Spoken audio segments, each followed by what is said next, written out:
some of our like favorite TV shows and like what we used to like watch. And you see how like we could have a whole 10 or 20-minute conversation about TV shows. If I ask a kid now today, they will not be able to sit up here and name me 50 shows or what the message was behind the shows. Because I'm going to be real with you. In the 70s, 80s, and 90s, 2000s, you know that some of those TV shows that you used to watch, it used to raise us. We learned lessons from them. We got to learn from them, even though some of the shows were annoying. From a babyhood to adulthood, it gave you laughs, and it was just like messages. You had a good time. You can actually go to Blockbuster. I'm gonna purchase this movie, or I'm gonna purchase this TV series such as Friends. I'm just gonna use Friends as an example. Get a group of people and relate to these characters or relate to these shows. Everything now is just a copy and paste. It's fast edits, it's CGI and stuff like that.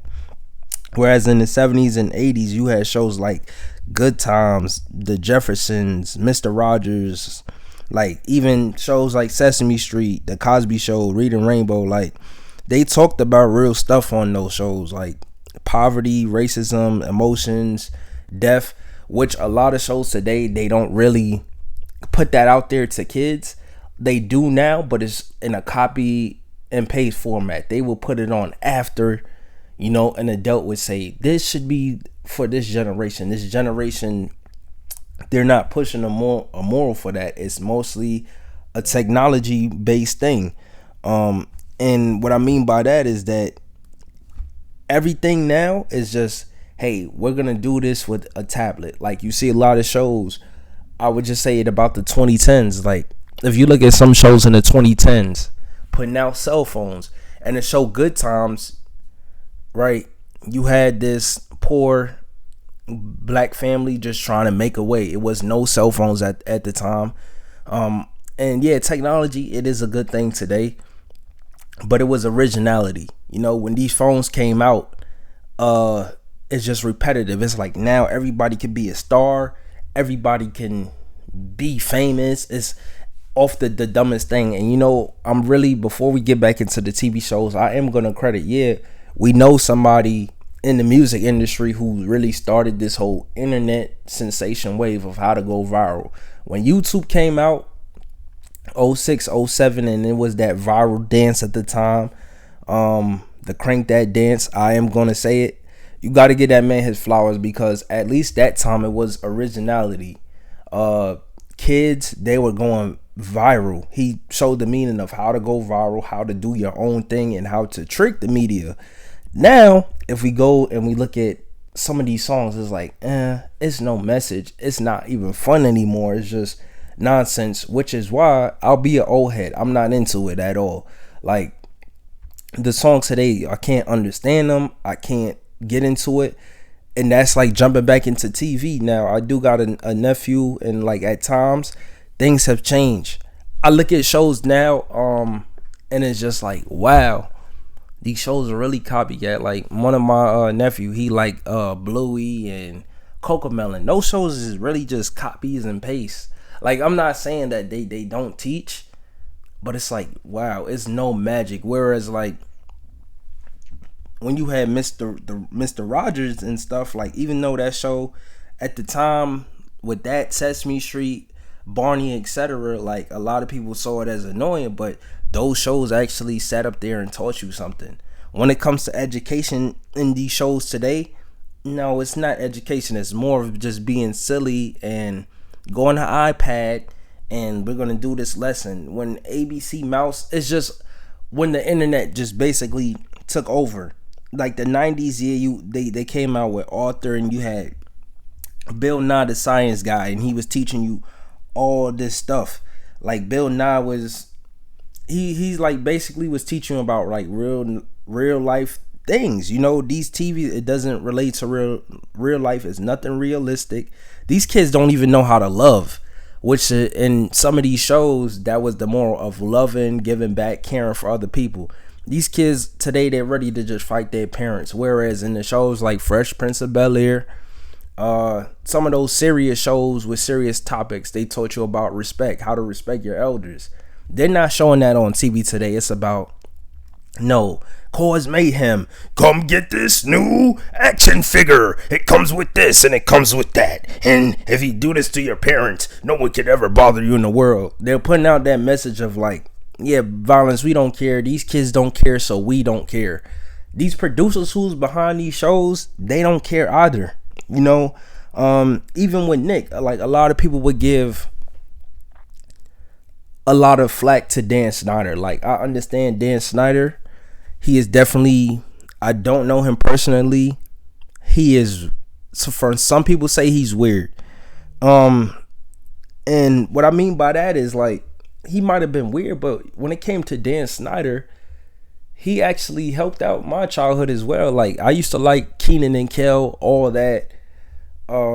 Victorious. I used to like iCarly.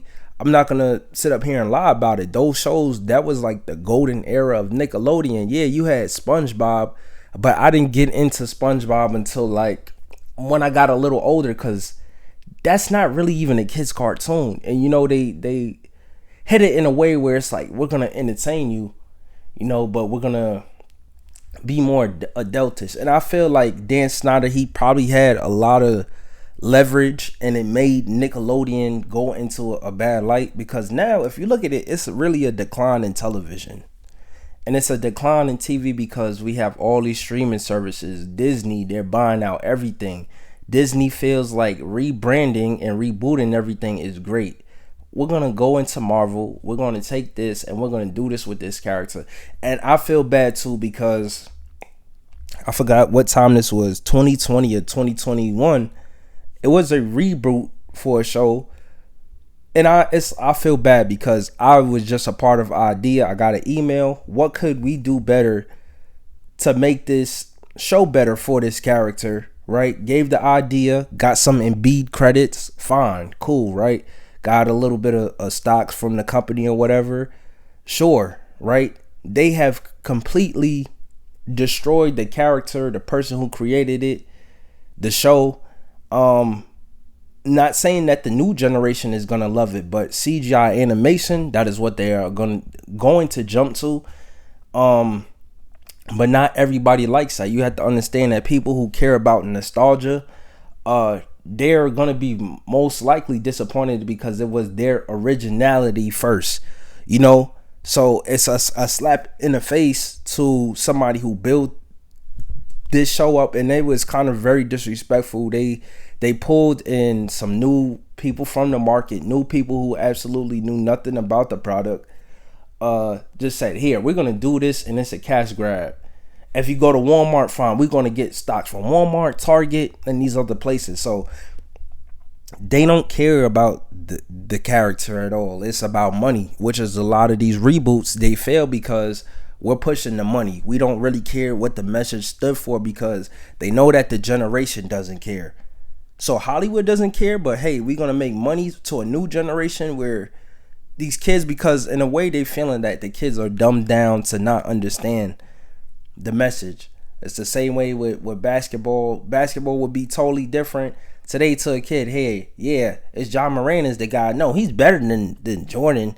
And it's, yeah, I might sound like an old head for that, but it's true. They take away originality and say, oh, the new is better. Like I have a homeboy, yeah, he's cool. Shout out, JR Crashed Out. But he would say the same thing, like the new music is better. I'm like, really? It's like I don't think so. Maybe as the older you get to realize like, maybe what the previous generation told me what was kind of true. Like, this is not how society was. You don't get to see your kids go outside really these days and play. Nickelodeon used to do the Worldwide Day of Play, which was a very good thing. Get those kids in front of the TV to go outside. You go out today, you don't really see a lot of kids playing outside. It's these tablets and these phones.